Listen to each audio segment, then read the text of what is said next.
दोस्तों नमस्कार। मैं हूं आपका दोस्त लिखमाराम पांचला और आप देख रहे हैं मेरा फेसबुक पेज और यूट्यूब चैनल। दोस्तों राजस्थान में चुनावी बिगुल बज चुका है और चुनाव की तारीख भी फिक्स कर दी गई है। पहले 23 नवंबर थी और अब 25 नवंबर कर दी गई है, क्योंकि 23 नवंबर को देव उठनी है, इसलिए 2 दिन आगे बढ़ाई गई है। और मतदान प्रतिशत गिरने की संभावना थी, इसलिए 2 दिन आगे बढ़ा दी गई है। और आज हम आपको जोधपुर जिले की कुल 10 विधानसभा सीटें हैं, उनमें से ओसियां विधानसभा सीट का पूरा विश्लेषण, जाति समीकरण, पूरा इतिहास बताएंगे। तो आप जुड़े रहिए हमारे साथ। उससे पहले अगर आप नए हैं हमारे चैनल पर तो हमारे चैनल को सब्सक्राइब, और यूट्यूब पर देख रहे हैं तो सब्सक्राइब कर दीजिए, और फेसबुक पर देख रहे हैं तो लाइक और फॉलो कर दीजिए। तो दोस्तों चलिए चलते हैं, आगे बढ़ते हैं। ओसियां विधानसभा सीट का निर्माण 1957 के टाइम हुआ था। हम आपको बताते हैं ओसियां विधानसभा सीट का सबसे पहले जातीय समीकरण, कि वर्तमान में ओसियां विधानसभा सीट के अंतर्गत कौन सी जाति बहुसंख्यक है और कौन सी कितनी है। तो हम बताते हैं जातीय गणित, जिसके ये सीट जाट बाहुल मानी जाती है। यहाँ पर 47,000 जाट मतदाता हैं ओसिया में, और 45,000 राजपूत मतदाता, और 35,000 मेघवाल मतदाता, और 20,000 विश्नोई मतदाता, और 18,000 माली मतदाता, और बाकी यहाँ पर जो है मुस्लिम 8,000, और ब्राह्मण 10,000, और मूल ओबीसी और एससी एसटी की छोटी मोटी जातियाँ सभी मिलाकर 35,000 वोट होते हैं। और पूरी जो कुल वोटर्स हैं ओसिया की 2022 के अनुसार वो है 2,33,363, और ये कुल मतदाता हैं ओसिया के। और इनमें से हमने आपको जातीय समीकरण बताया कि ये सीट जाट राजपूत बाहुल सीट है। और यहाँ पर अब तक कौन कौन जीतता आ रहा है 1957 से अब तक, तो हम आपको इसका पूरा गणित बताते हैं। तो यहाँ पर कांग्रेस जीती है 11 बार, जनता दल 1 बार, भाजपा 2 बार, और यहाँ पर सबसे ज़्यादा यदि किसी का दबदबा रहा है तो वो रहा है स्वर्गीय नरेंद्र सिंह जी भाटी, जो कांग्रेस से विधायक रहे हैं सबसे लंबे टाइम तक यहाँ पर। और अब हम आपको बताते हैं कि इसके अंदर कौन कौन सी वर्तमान में पंचायतें वो आती हैं, ओसियां, त्यूरी और कुछ ऐसा बावड़ी का। और यहाँ पर जो है पहला चुनाव 1957 में हुआ था, जहाँ पर कांग्रेस से परसराम मदेरणा और उनके सामने थे प्रजा समाज पार्टी के राउतदार, जिनमें से परसराम मदेरणा विजय रहे थे। और दूसरा चुनाव हुआ 1962 में, कांग्रेस की तरफ से प्रत्याशी थे परसराम मदेरणा और प्रजा समाज पार्टी से थे रावतदार, और इनमें से परसराम मदेरणा विजयी रहे थे, किसान नेता। और फिर तीसरा चुनाव हुआ 1967 में, जिसमें कांग्रेस के प्रत्याशी थे रणजीत सिंह डावरा, और स्वतंत्र पार्टी के प्रत्याशी थे जय सिंह। इनमें से रणजीत सिंह डावरा विजय रहे थे। और चौथा चुनाव हुआ था 1972 में, और कांग्रेस के प्रत्याशी थे फिर से रणजीत सिंह डावरा, और इनके सामने स्वतंत्र पार्टी से थे रतन सिंह, और इनमें से रणजीत सिंह डावरा विजय रहे थे। फिर पांचवा चुनाव हुआ था 1977 में, और 77 के अंदर विजय रहे थे रणजीत सिंह थे कांग्रेस के प्रत्याशी, और जनता पार्टी के थे बने सिंह राठौड़, जिनमें से रणजीत सिंह डावरा विजयी रहे थे। और भी छठा चुनाव हुआ था 1980 में, जिसमें कांग्रेस के प्रत्याशी थे नरेंद्र सिंह भाटी।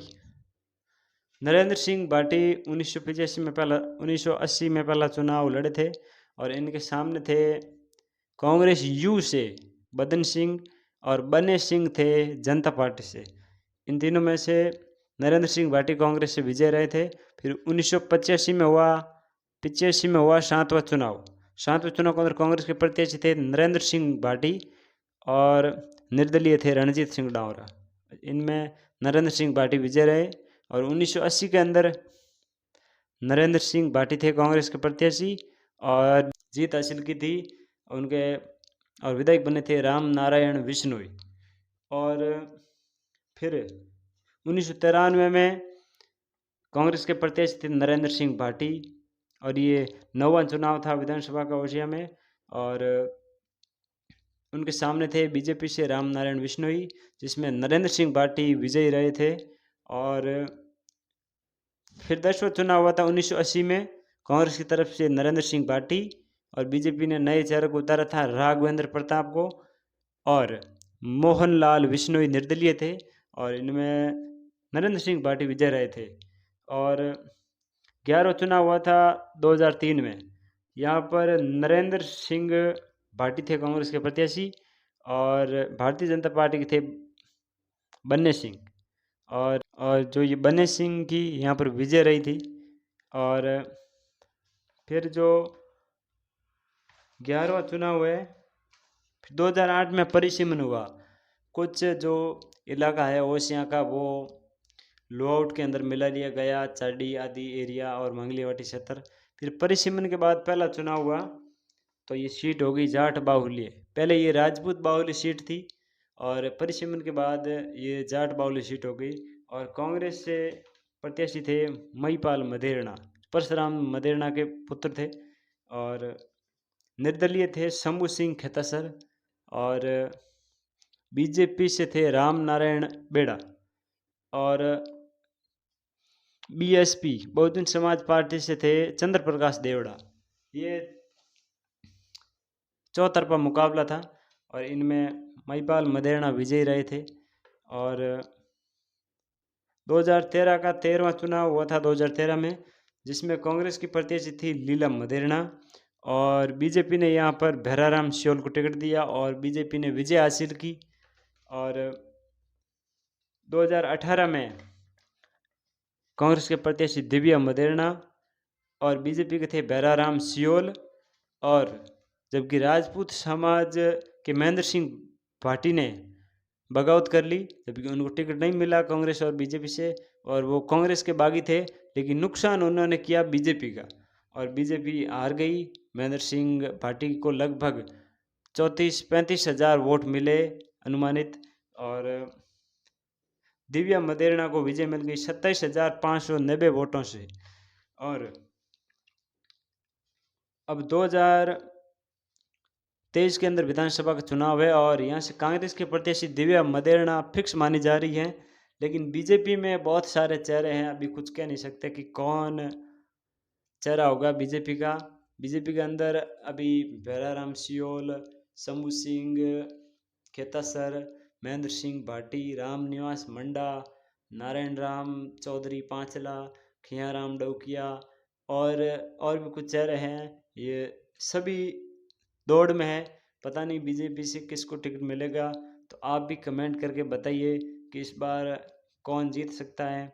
और आरएलपी सुप्रीमो हनुमान बेनीवाल भी लगातार दिव्या मदेरणा और हनुमान बेनीवाल के बीच में जो जुबानी जंग चल रही है, पता नहीं वो भी प्रत्याशी उतार सकते हैं या नहीं उतार सकते हैं।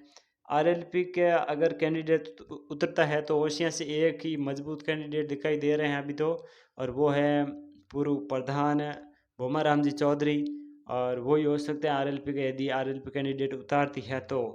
और आपको क्या लगता है दोस्तों, कमेंट करके बताएं कि ओसिया में इस बार कौन जीत रहा है।